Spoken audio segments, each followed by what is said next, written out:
Hello, my name is Tom Wilhoit, and we're continuing our book study and leadership training from Andy Stanley on his book, The Next Generation Leader. It's a great book I've used for years, and we're now in chapter 3, which talks about finding your groove, right? Finding your groove. And it's really reiterating this idea of playing to your strengths and finding out those things that only you can do. He says there's no necessary correlation between how busy you are and how productive you are. Isn't it funny when you talk to people and you say, how you been doing? Oh, good, busy. That's something we see all the time. Oh, I'm working, doing this, that. Busy. And so often busyness we feel like has such great value. But being busy doesn't mean that we're productive, right? We could be doing a whole lot of things and at the end of the day thinking, man, what did I accomplish today, right? And so if we find ourselves kind of in that race all the time of just trying to get a lot of things done, we probably need to take a step back and evaluate. And I encourage you to pray and say, God, show me where I can be more effective. Show me the things I have to let go and empower others to do. Show me the things that I need to keep. Show me how to be more efficient. Show me how to be a good manager here and a good leader. Studies reveal, this is coming from Andy Stanley, he says, studies reveal that 20% of our efforts result in 80% of our effectiveness. Let me say that again. 20% of our efforts result in 80% of our effectiveness. That makes it imperative that we discover the 20%. And having discovered it, we must focus more of our time and energy on those activities. Therein lies the key to a maximum impact of a leader.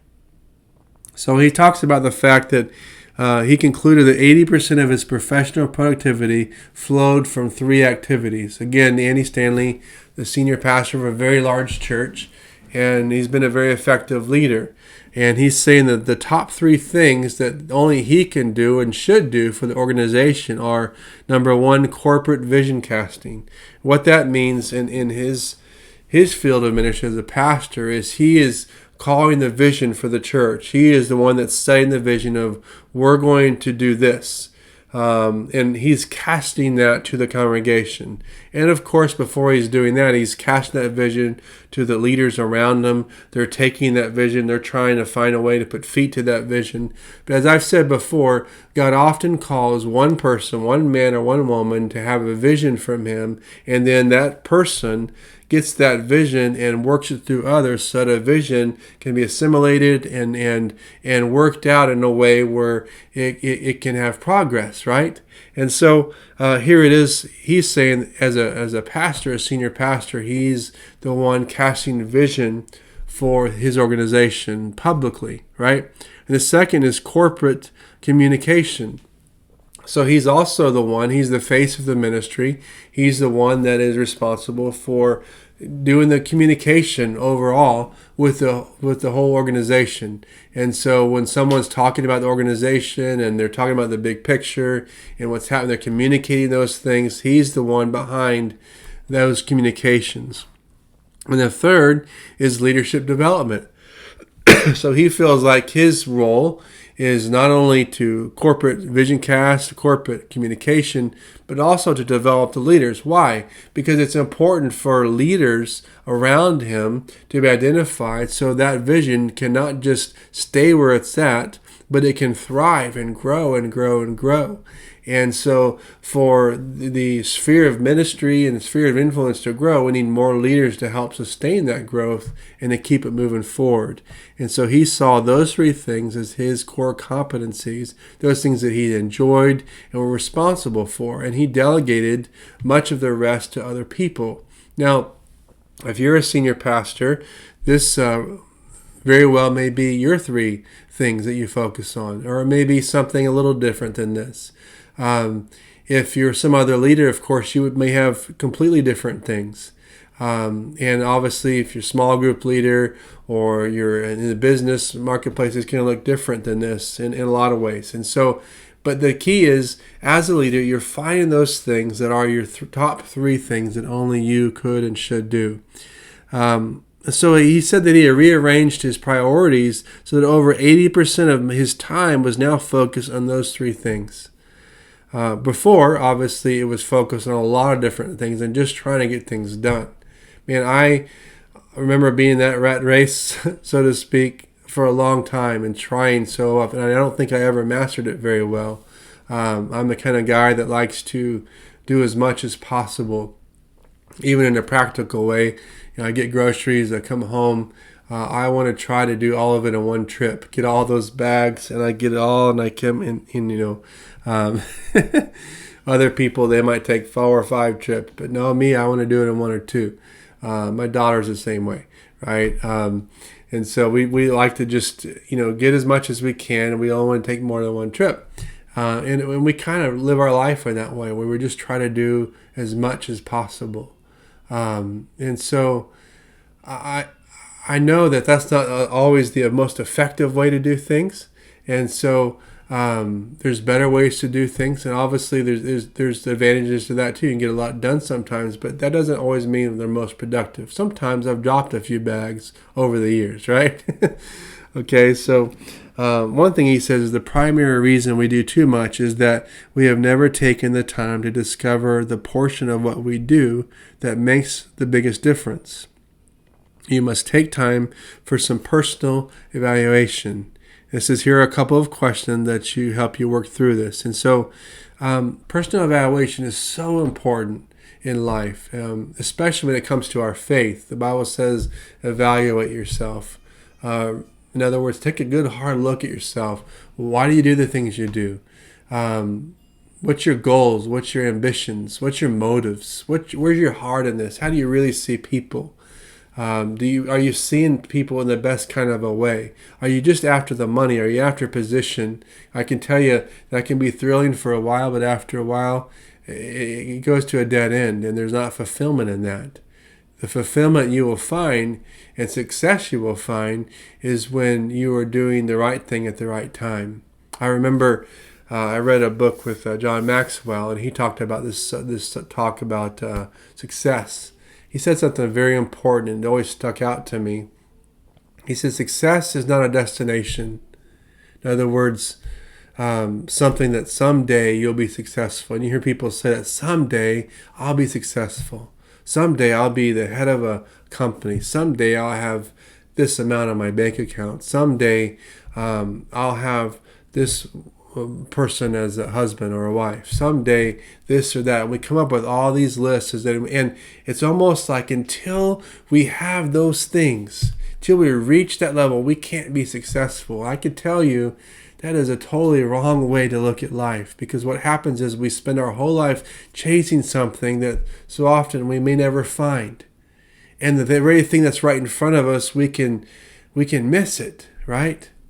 And so I've learned that success is knowing that you're in the right place in the right time, and that you're in the will of God in your life, and that you're loving God and loving people the very best that you can. And when you do that and you make it that simple, I can tell you, no matter where you're at with life, no matter what your bank account is, no matter what place you're in, you can be successful. Amen? So think about that. Evaluate your life. These are big questions for you and I to consider. And so he has some questions here for us to think through. Number one is, what do you do that seems almost effortless to you, but others view it as a daunting task? In other words, yeah, let me take that on. I could do that, no problem. And it's easy for you, and you do it with competence, right? Number two, what do you enjoy most about your current job? I've know people that no matter how many times I've asked them over the years how their job is going, it's always very negative. No matter what job they're in, they don't like it, right? There's other people who, man, they just love what they do, and you know it. You can tell they thrive in what they're doing. So I would encourage you, think about that. No matter what job you have, you can find a way to enjoy it and find mission in it, right? And so the question is, what do you enjoy most about your current job? Number three, what do you do that elicits the most praise and recognition from others? So what is it that you're doing that other people say, man, we need more of that. That's great. And number four, what do you wish you could delegate? Probably a lot of us could have a long list of things there. And maybe another question after that is, why don't we delegate them? And those are other questions that we can come up with. Well, I'm not allowed to, or whatever. I can tell you that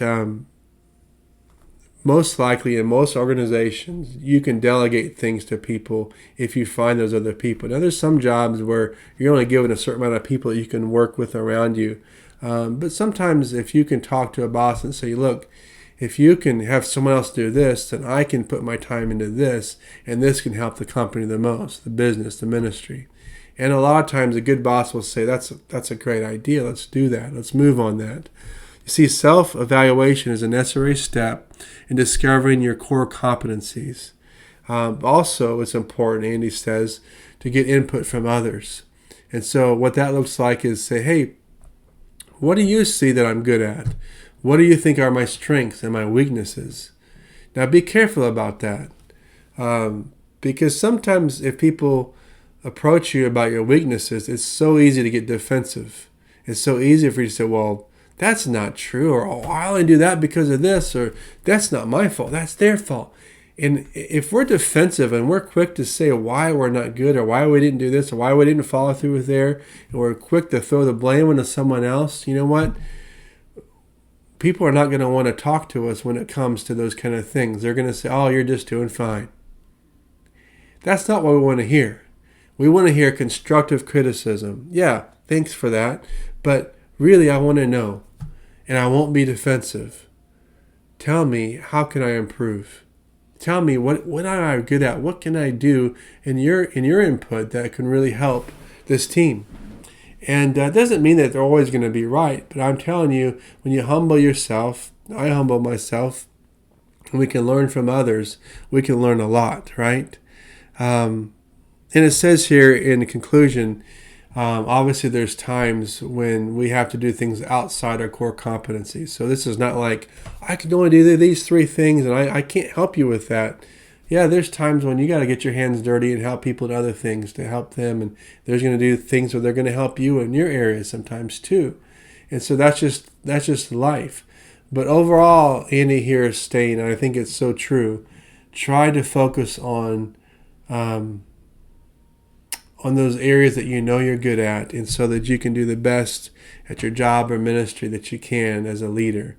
And so hope this has been helpful for you, and I encourage you to keep tuning in here on this. We're going to go to chapter number 4 here pretty soon, as we've talked about number 2, which is courage, right? So we talked number 1 about competence and how this competency affects us and how we're competent in some things but not others.